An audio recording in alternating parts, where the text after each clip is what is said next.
Welcome to Big Blend Radio's Toast to the Arts Show, where we celebrate books, music, visual, and the performing arts. Everybody's so excited on our Toast to the Arts Show today to chat with Stonewall Book Award-winning author, screenwriter, and playwright Samuel Garza Bernstein. His biography is out now. It is called Starrring Joan Crawford, the films, the fantasy, and the modern relevance of a silver screen icon. I encourage you to go to his website, samuelgarzabernstein.com, and of course, get the book wherever you can get books, online or even a bookshop. How about that? Go to an independent bookstore. But welcome, Samuel. How are you? I'm well, thank you. A little bit hoarse. I've been doing a lot of book events and just Yeah. talking. So I found today I'm a little like, Ah, well, maybe Joan Crawford has some insight for you on that. I don't know, but she seems like so. I mean, I think the first thing, as soon as we hear about Joan Crawford, we think of all the classic movies, but Mommy Dearest comes to mind, right? I remember reading the book when I was a teenager and watching the film. And so I don't, do you think today that's a lot of people go to that first, depending on their age or well, what they, yeah. And I yeah. mean, there is a lot of meme activity with Joan's image all over Well, the internet yeah. still. And I think a lot of teenagers use those memes without even knowing kind of who she is. And I think a lot of that stems from the notoriety of Mommy Dearest. But part of the reason why I wrote this book is to kind of get beyond the Mommy Dearest stereotype and remember that this was a woman who, in many ways, invented modern celebrity. And believe me, if she were young now, she would be all over TikTok with a line of Oh my wellness gosh. products, and she would be on it. To the Martha Stewart of movies, you know? She'd be hanging out with Snoop Dogg. But actually, her face is iconic. And I think there's something, so she really kind of had a branding power, don't you think? Absolutely. And especially, people forget that her career started in the 20s and Wow. she was like the original jazz baby. And women copied her hairstyles, they copied her clothes. Mm. She wore a dress in a movie in 1932, and the next year, 1 million women worldwide were Wow. wearing that dress. Wow. And she was industrious. I think very entrepreneurial, very like she couldn't sit still. I know you divided the book up in these different parts and we go Yeah. survivors like the closing. So it kind of I think once you have that drive, when we go into like the mommy dearest and everything, it's really hard, even though she adopted the children, right? Yeah. Um, you're still Well, battling your own demons yourself, right? two of the children struggled with their relationship with her. Two of them, till their dying day, both said that she was a wonderful mother. Mm, So I personally think that both things are possible. You yeah, know, I agree. people grow and change over their lifetime. And I think a lot of us with siblings have this experience where we have different parents. Yeah, The oldest has parents that are one way, and the youngest has completely different, yeah, because people parents. grow. Yeah, Yeah. And, yeah. so I think that she very much wanted to have children. That became a very important part of her life. Mm, Uh, and the five kind of eras that I sort of divide her to yeah. roughly correspond to the 20s, 30s, 40s, 50s, and 60s. Hmm. So in the 20s, she was kind of an influencer and an it girl. And in the 30s, she was queen of the movies. She was a rom-com queen. She was MGM's biggest Oh, moneymaker. yeah.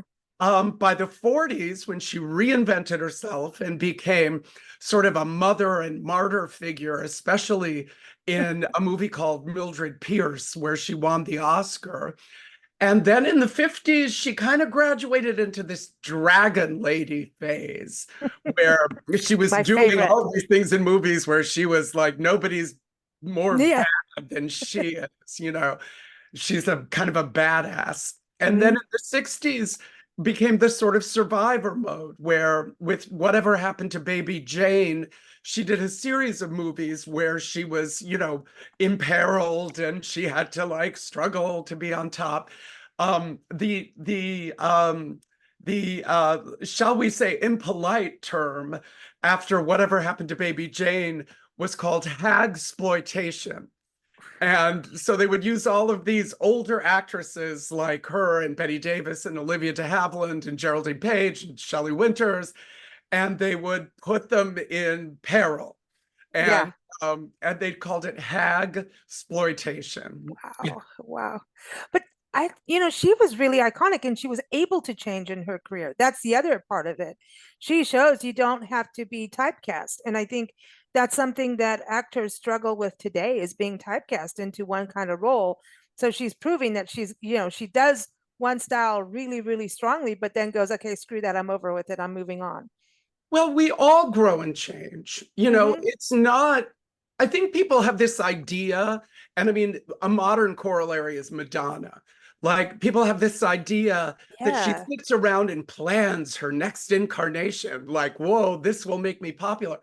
And I don't think that's the case. I think she Mm. grows and changes and becomes interested in something else.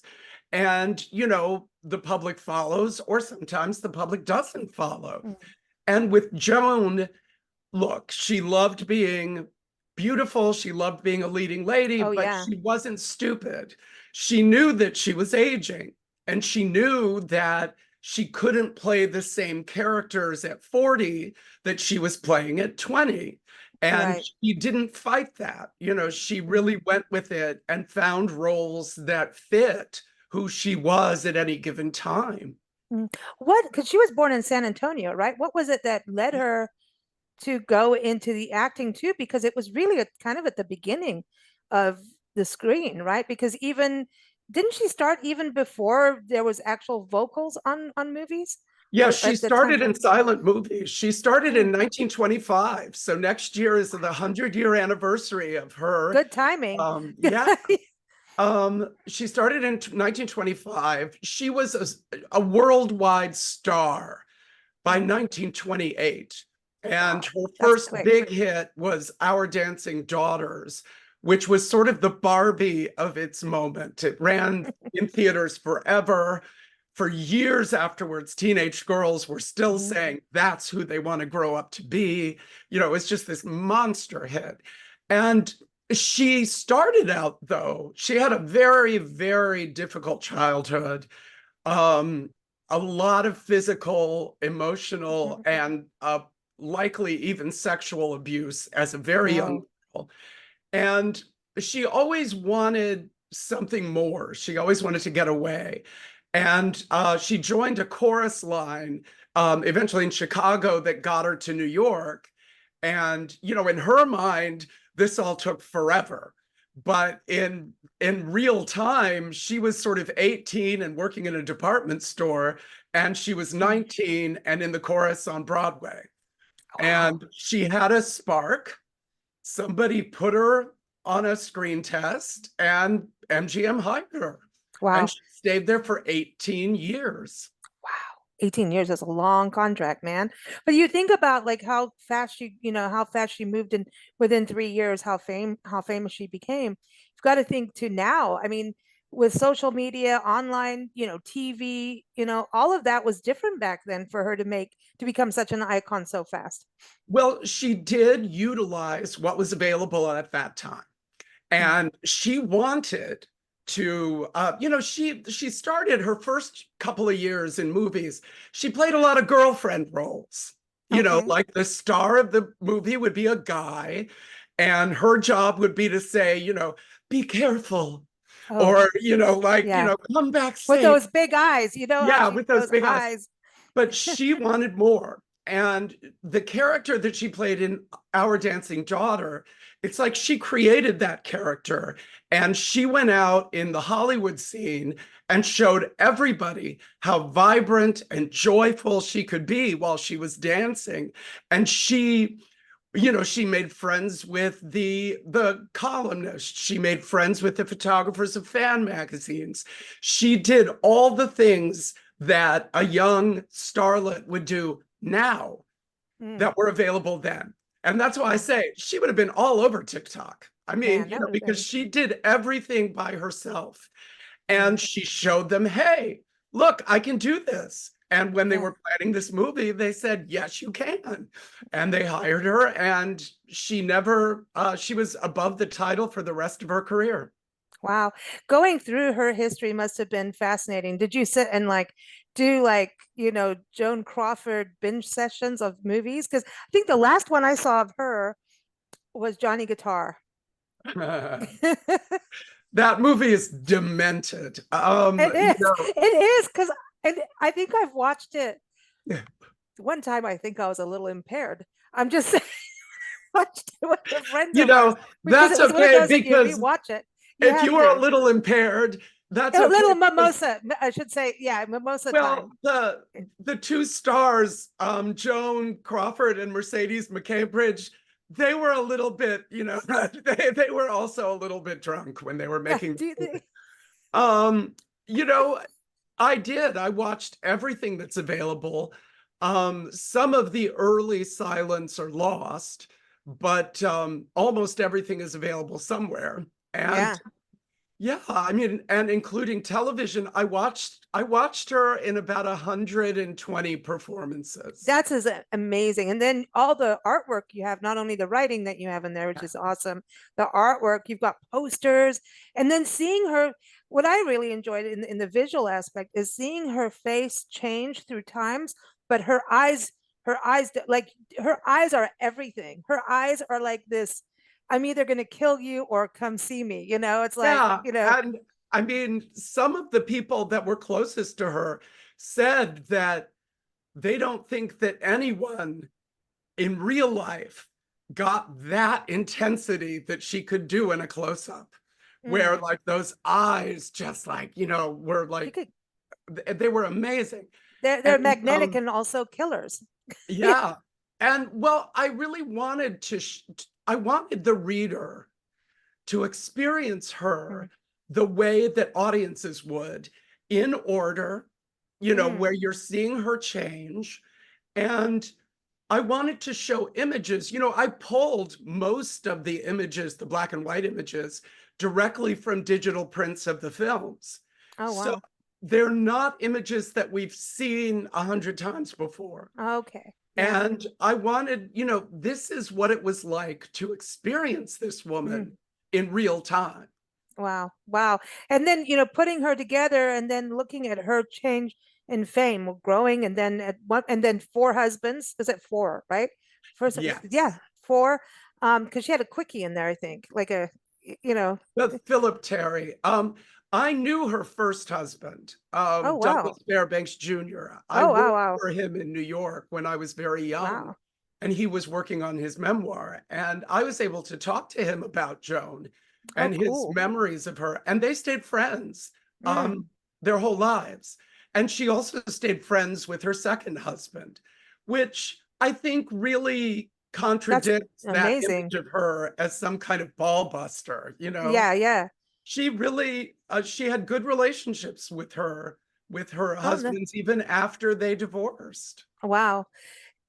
But with going through all of these changes of her life, I mean, you start to see how a woman grows, like you were saying in the very beginning, how they grow and how they can change and morph.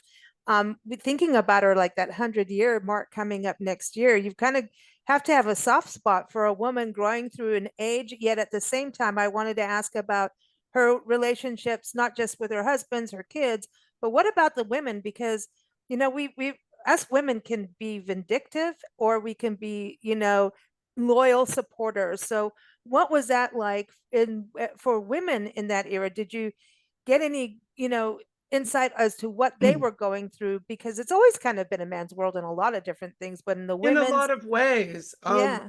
Although, she had above the title billing in her contract. And even when she made a movie called Strange Cargo in 1940, and Clark Gable was the lead, and they were like, is it okay if you're second to Clark Gable? And she's like, no.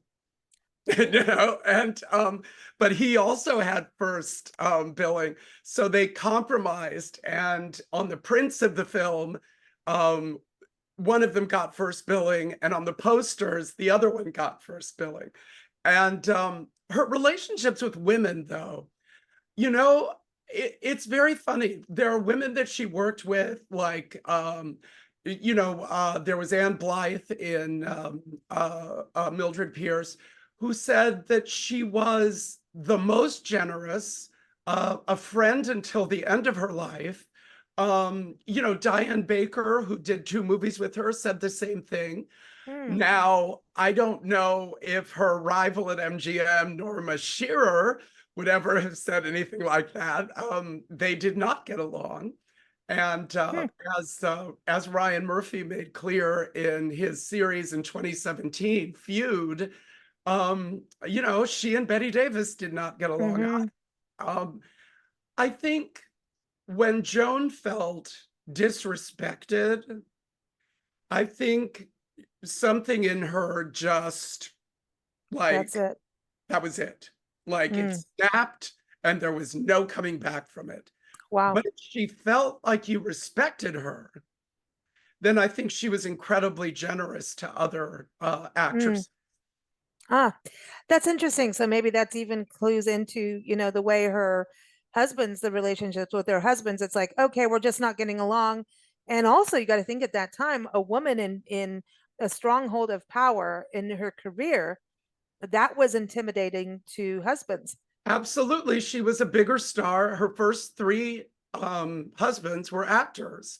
And she wasn't just like more successful. She was a giant star. And, I think it can still be hard for men if their wives are more successful than they are. But go back 100 years. We were in a different era. I mean, the world of what's going on for women, I mean, it's changing backwards again. So, I mean, I think these are, that's a whole other show. Yeah. But when you look at, someone like Joan, I think there is an inspiration to also understand what it's like to climb the ropes, right? And so have some respect for that, and to also not forget her, like you're saying that there's memes going around, but do we know who Joan is? Do we remember her other than her eyes and eyebrows? Well, and that's why I chose this image for I love that. She's cute. It's fun. She's sexy and fun and flirty. She could be selling food, like a picnic basket on the beach kind of thing with that. She could be selling anything and you'd buy it. You'd buy it from her. And I wanted potential readers to see her in this different light, because she could be very joyful. She could be full of life and full of energy and full of optimism. And I think that was what carried her through. She made movies for 50 years. Wow. That's a long time. And she did it by staying optimistic, by looking forward, by looking at what she could achieve tomorrow, what she could become next week, not just what did I do last year that was so great. She was very forward thinking and forward looking. And then she had to be right in the moment to be able to act. That's right. That's right. Well, as a screenwriter and filmmaker, so do you understand her work as well from that perspective? I think so. And I can see, like in some of the performances, look, she always gives her all, but you can see when the material isn't really there, or when a director doesn't really, get it right for her. You can see her maneuvering to try to find, well, how can I get there? How can I get there? Even if the other actor isn't great, or even if the script isn't great, how can I get there? I've got to get there. I've got to push through and communicate something to my audience. Wow. Yeah. Commit to it, even if you're not happy with it. That's right. Oh, that's hard. And that is hard about actors and comedians having to commit to it. In my life. I've worked in television and film and theater and books. And, some things don't work out. And, sometimes I can probably quote word for word from a People magazine review of a movie I did that they hated. And, Oh, like that's part of the suck thing. it up. You Yeah. move on and you do the next thing and the next Learn. thing and you do the next right thing. Well, that's a really good point too, for Joan Crawford, if something didn't like it. And here, this is when you get really big fast, you're on this pedestal. And I think if you had a slower amount of time going up, it wouldn't be as hard. But when you're on a pedestal up here, the intense pressure of that, and then society now getting into stardom, right? Yeah. That was a new thing. I mean, the stardom before used to be presidents. Well, now it's changed a little Well, bit, when she was 24 years old, she was the #1 box office attraction in the world. That's insane. #1. And she's 24 years old. And, she's doing the best she can to make sure that she's doing a good job, that she's present, and that she was somebody who really appreciated the crews that she worked with. And she would give them gifts at the start of shooting and at the end of shooting. She remembered people's names. She remembered when they were having a child and would give them, christening presents. And, she was very mindful that a movie comes together because of a whole bunch of people. And And that all relationships, of yeah. those people want to be seen. They Mm, want to feel like they're being seen and appreciated and respected. And mm. that really mattered to her. When she wasn't working, she went a little crazy, because I So, understand that because I do not know I can't. I mean, I can't really I don't sleep very well because I can't my brain, you I'm, know what I mean? I'm, So I understand that.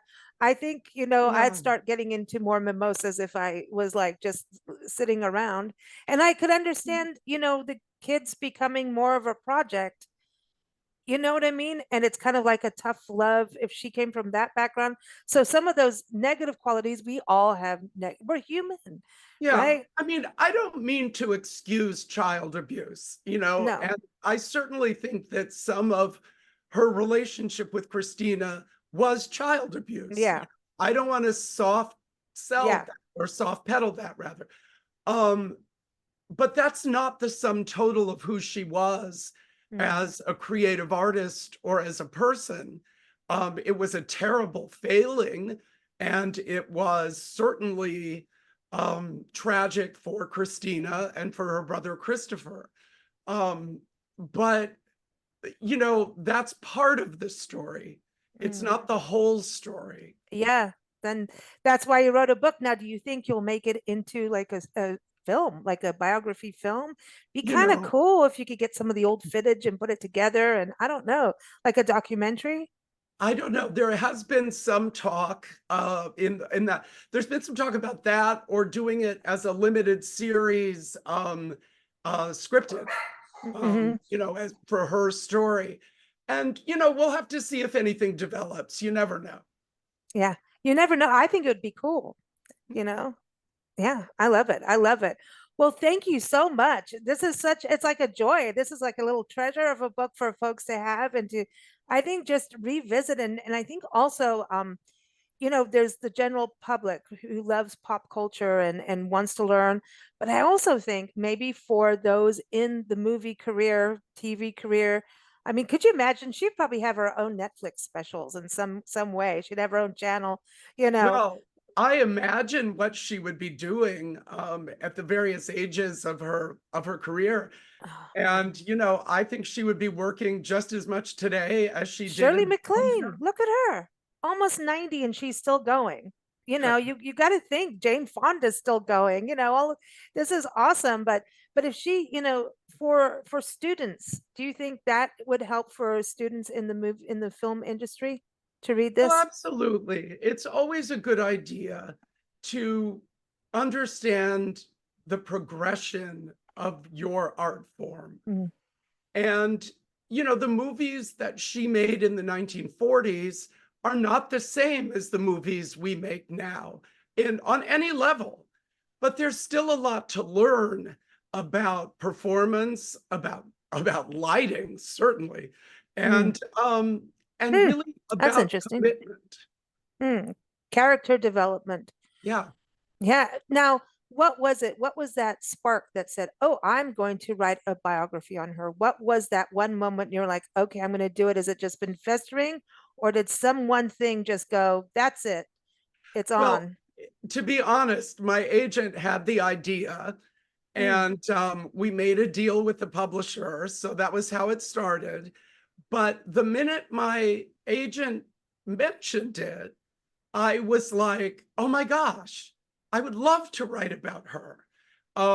There's so much that's so much bigger than, these mommy dearest memes or whatever. Yeah.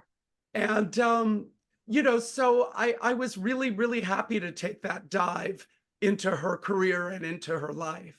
I think that's great because, people get pegged as just one thing a lot of times, and it's insane for anybody. I don't care who it is, you're not all one thing, but one thing she definitely was driven. And I think that is a story of success. So I think it's a entrepreneurial success too, Absolutely. Yeah. Well, thank you so much, everyone. Again, go get it. Go get from your independent bookstore. Am I allowed to promote them? I have to. Go again. It is Samuel Garza Bernstein, and the biography is called Starring Joan Crawford: The Films, the Fantasy, and the Modern Relevance of a Silver Screen Icon. And you can also go to samuelgarzabernstein.com. Thank you so much for joining us. Thank you. Thanks for listening to Big Blend Radio's Toast to the Art Show. Please keep up with us at bigblendradio.com and keep up with Big Blend magazines at blendradioandtv.com.